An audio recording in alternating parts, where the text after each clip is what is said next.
involved in the school choice issue for how many years, Dr. 25 years. 25 years, and yet we've not seen any legislation passed on it. And so he and a group of other people have been speaking at clubs and different places to encourage people to get involved. So I hope that you'll welcome him and we look forward to hearing what you have to say to this. Thank you.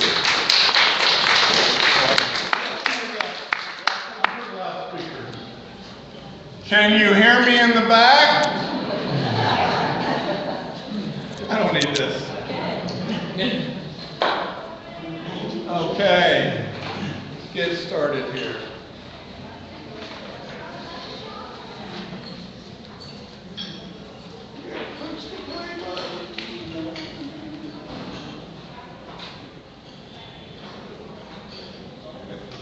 You want me to I can't do that. I have to do it on here, don't I? Duh. I did get it. You know how it is. We're just not used to practical stuff. Okay, now, here we go. That was rather embarrassing. Okay, what I'm going to talk about is the status of school choice in Texas. And my name is Bob Schoolfield, and believe it or not, I was born with that name. So I figured to call me. That's right. God knew from the very beginning that I was going to be involved In the Schoolfield. And this talk is oriented toward Senate District 1, which y'all are in, for sure. And so let's go ahead. School choice. Okay, I have some good news. And I have some bad news. Let's look at the good news first. Good news number one. We now have a lieutenant governor committed to school choice. And his name is Dan Patrick. I've been working with this guy for at least 5 years, more than that. This guy has school choice in his veins. He personally cares about He needs to speak up. almost as much as I do, but he can't go that high. He's not that He bad. needs to speak up. Okay. Next good news.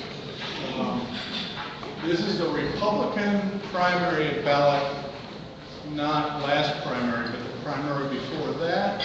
You might have remembered something called Proposition 1. Do you remember Proposition 1 on the primary ballot in 2002?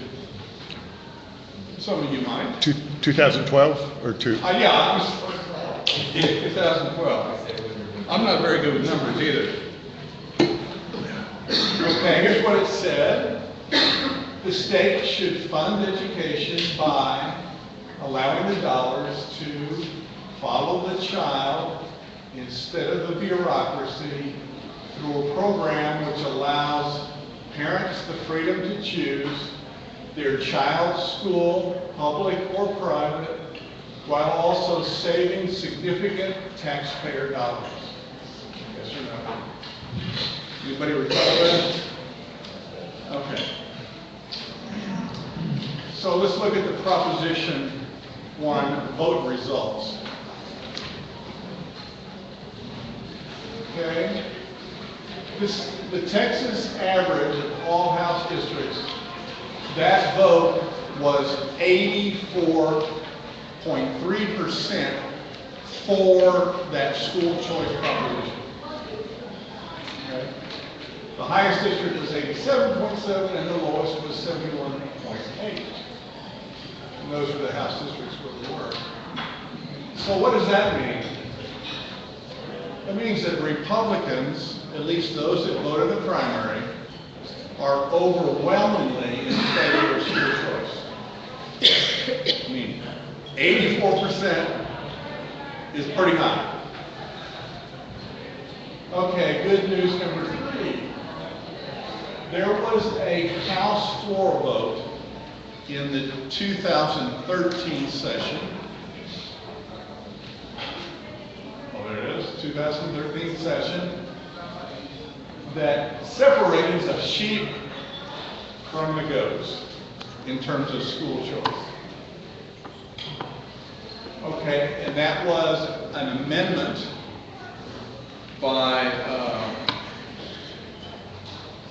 let's see here, amendment by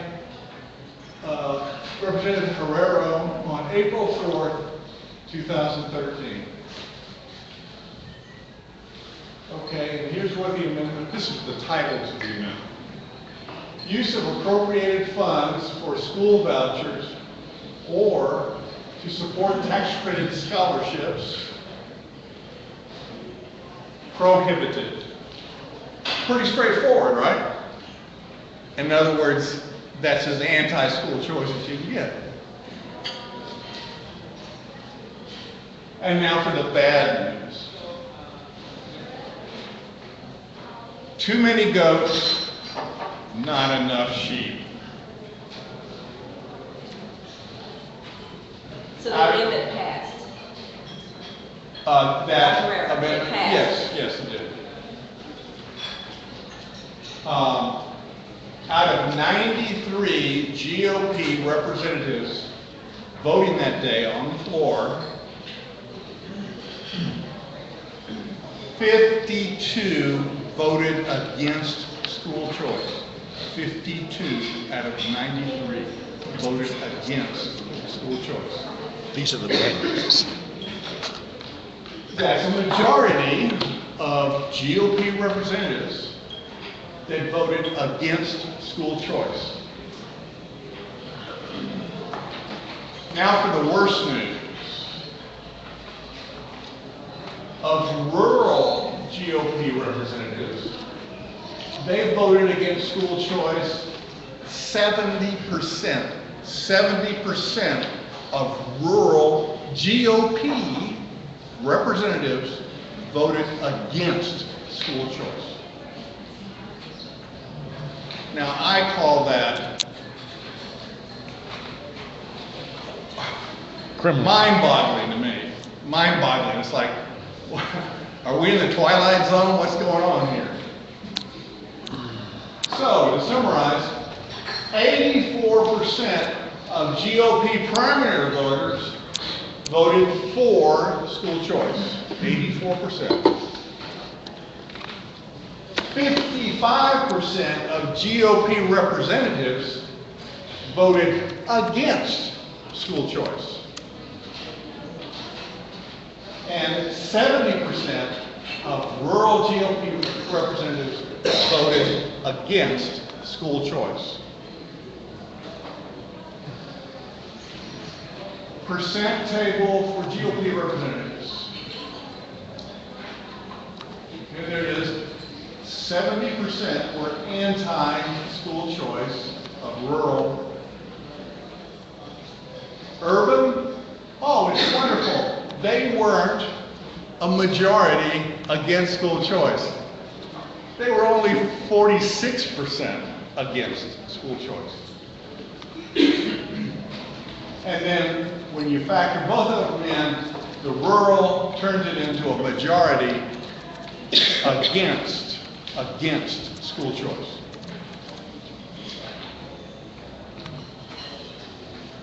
Conservative reps voting against school choice. What's going on?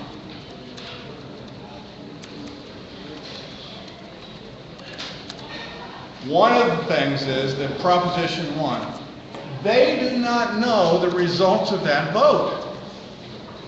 They couldn't possibly know the results of that vote and vote the way they do.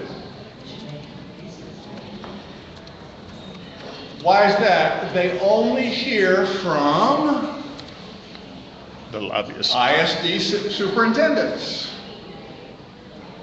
Because superintendents are hired to tell them to vote against school choice. And public school lobbyists, I counted, and I think I was a conservative count, there are 140 public school lobbyists walking around the Capitol. Now think about that, that's almost one for every representative. So one of them can be dedicated to one representative. Oh, and by the way, you paid for those representatives and those lobbyists because you pay your property tax.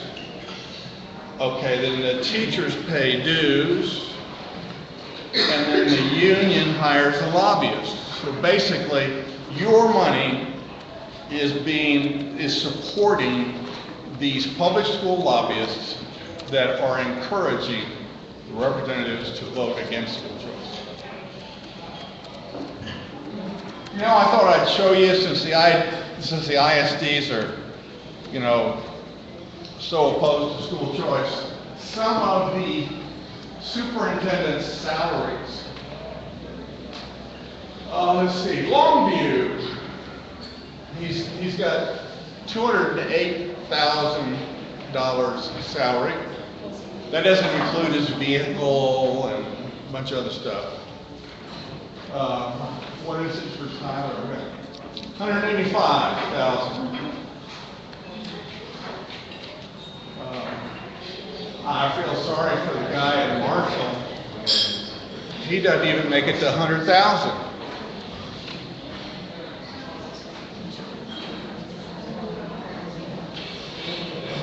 Pretty, is that eye-opening for you?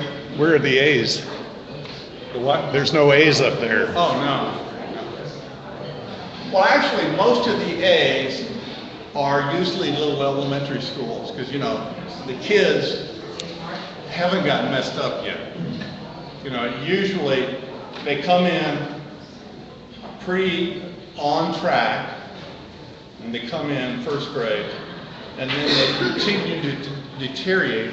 The more they're in public school, the more they get slowed down and then when they get to high school, it turns into advanced because I always thought it was a great idea. Let's see, we've got these adolescents. Let's see, an adolescent wants to be an adult, right? They're in transition. So I got an idea. Why don't we just put them all together so we can just maximize hormones going on and give them make work to do. I believe that we ought to have some apprenticeship going on so that a child, a teenager, can go out and work right next door, right beside an adult who's earning a salary for his family. That will make them feel like an adult. But staying in a group of adolescents doing make work makes them feel like a child. Now that's my radical opinion, but okay, moving on. So they haven't heard that the people who elected them want school choice. Obviously they haven't heard 84% of them want school choice and they're voting against it. Okay. I'm going to talk about communicating with them. First of all, you don't want to email or send them a typewritten letter. It's so easy to duplicate those that they don't pay any attention to it. Let me get my water over here. It's starting to get dry.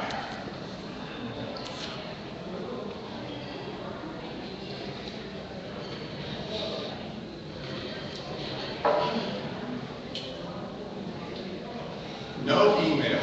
It's a waste of time. But a handwritten letter is worth 10 phone calls. So if you want to write a handwritten letter to your representative, that will get their attention. Otherwise, call them. Call them or write a handwritten letter. Now, the legislator's office, tallies calls. And they got two columns, for and against, and you call and they put you on, a tally on one side and the other.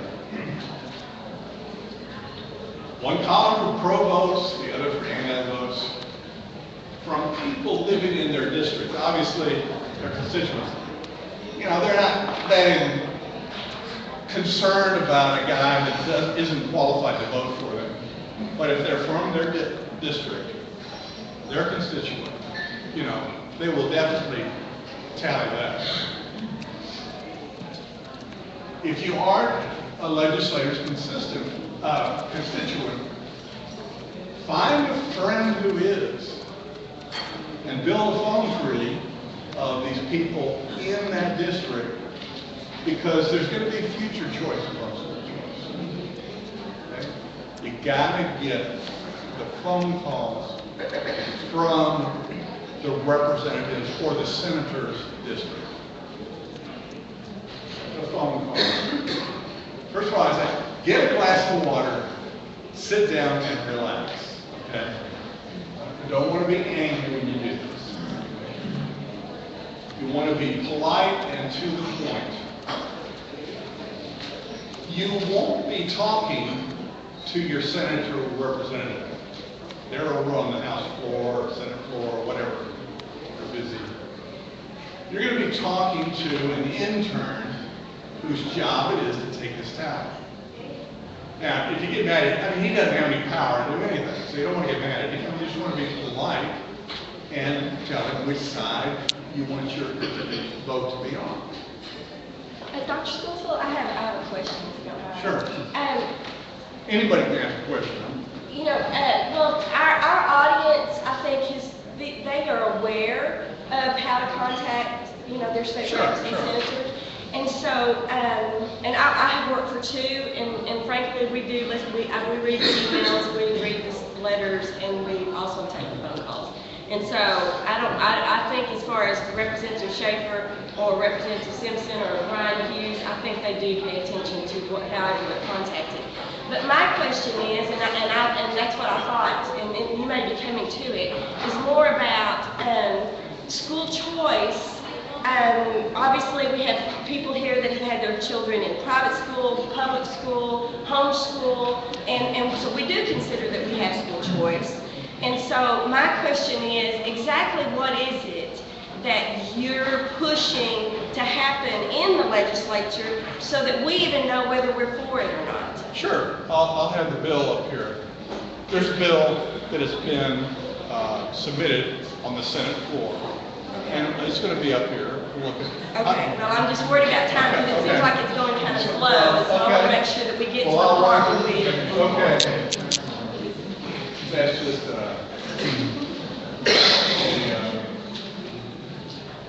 I have that up there, depends on, obviously you're a very educated group, so. Right. I just have it. Okay, obviously, well, it's a Senate bill that we're looking at. So you want to call your senators first. It's going to show up on the vote's going to be on the Senate first before the House.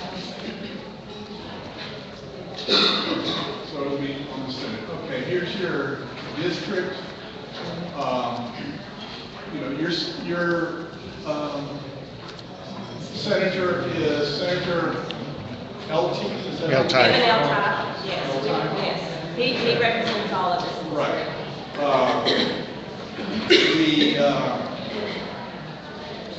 The people that are knowledgeable about the Senate floor say he's a concern.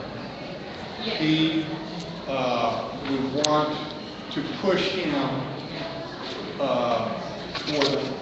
toward vote for this because they're concerned that he will vote against it. So there's Senator LT, and there's also Senator Nichols, which is south of the district.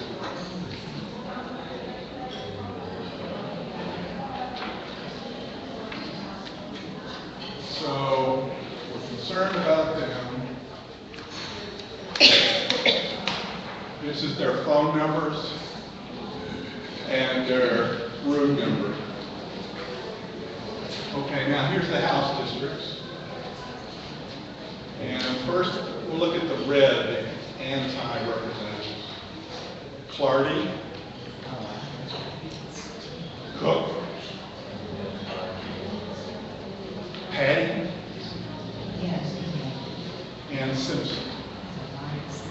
And one other, Van Deaver, hasn't voted yet, but he got $60,000 from Parent PAC, who are committed to stop school choice. So I think what his vote is going to be, even though he hasn't voted. Okay, now the black are freshmen. Just have one freshman. And then green, the good guys.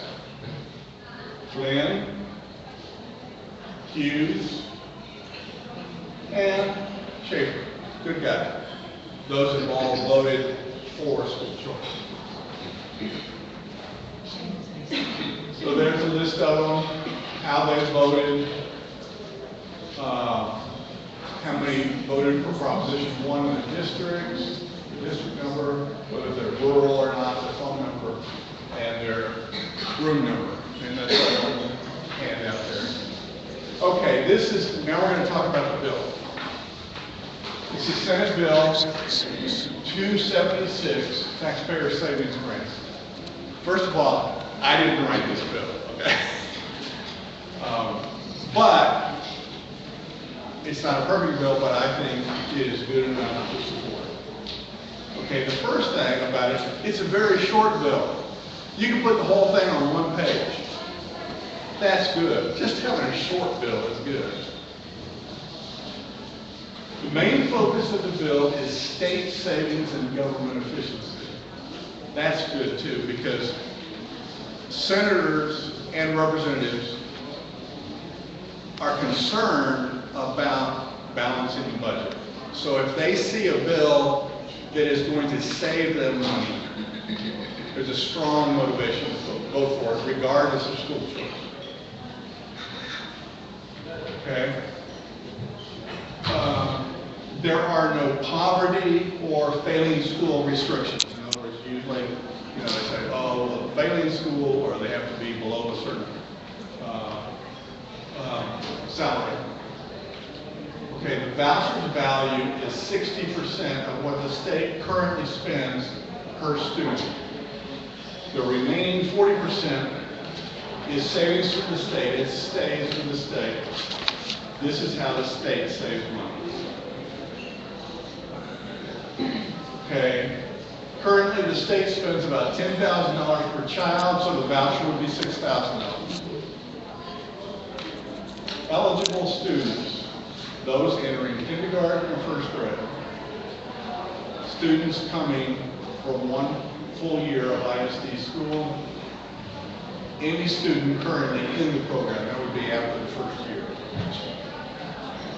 Okay, it has a pretty good statement against protection for private schools, and it says, private schools may not be required to comply to any state law that was not in effect last January 1st. Okay. Students currently in private school don't get a voucher. And the reason why is that the bill has to guarantee that the state is going to save money. Remember, the focus of the bill is the state savings money. Okay. So if that is a provision, then the state will save money. But in 12 years, vouchers will be available for all K-12 students, since K and first graders can enter and stay in the program in their private school. And so there will be a gradual inclusion of all students. And then for more information about the bill, taxpayersavingsgrant.org. Once again, I didn't write the bill, but I think it's worth supporting. Okay, and these are my opinions. Is school choice permitted in the Texas Constitution?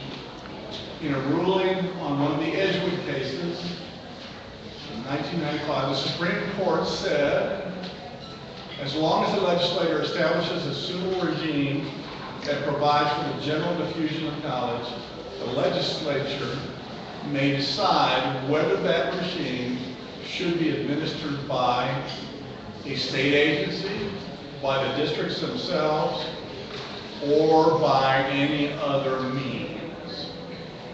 Okay. Or by any other means would mean a voucher program. Okay. Now, my opinion is that school choice is actually mandated by the Texas Constitution. In Article 1, a general diffusion of knowledge being essential to the preservation of liberties and rights of the people, it shall be the duty of the legislature of the state to establish and make suitable provision for the support and maintenance of an efficient system of public free schools. Okay? An efficient system of public free schools. Many defenders of the status quo appeal to the words system of free public schools to justify the view that all public money must go to a public school system. This view overlooks the crucial word efficient. No monopoly system of schools can ever be efficient without competitive pressure. It's possible to be efficient with a government-protected monopoly. School choice would provide that competitive pressure. So that's the only way to put competitive pressure on the system, and it's supposed to be efficient. So that's my argument that it's mandated. Okay, my Christian motivation. As you all know, God in the Bible has been excommunicated from our ISD schools. But just to say one more thing about that. If we had a voucher program when Madeline Murray O'Hare was coming to the Supreme Court, all we had to do is say, hey, here's your voucher, go start an atheist school. Solve the problem. Parents have been dishonored, this is my opinion, parents have been dishonored by the state by stealing from them their parental authority to choose the educational environment for their child.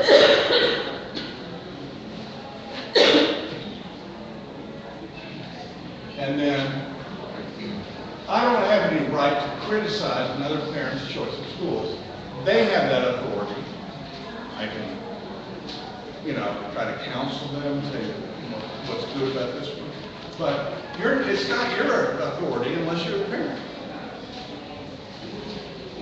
But I do have an obligation to maximize the choices of schools that they can choose. That's it. So, ready for questions. Oh, by the way, the last two pages on my handout, one is the actual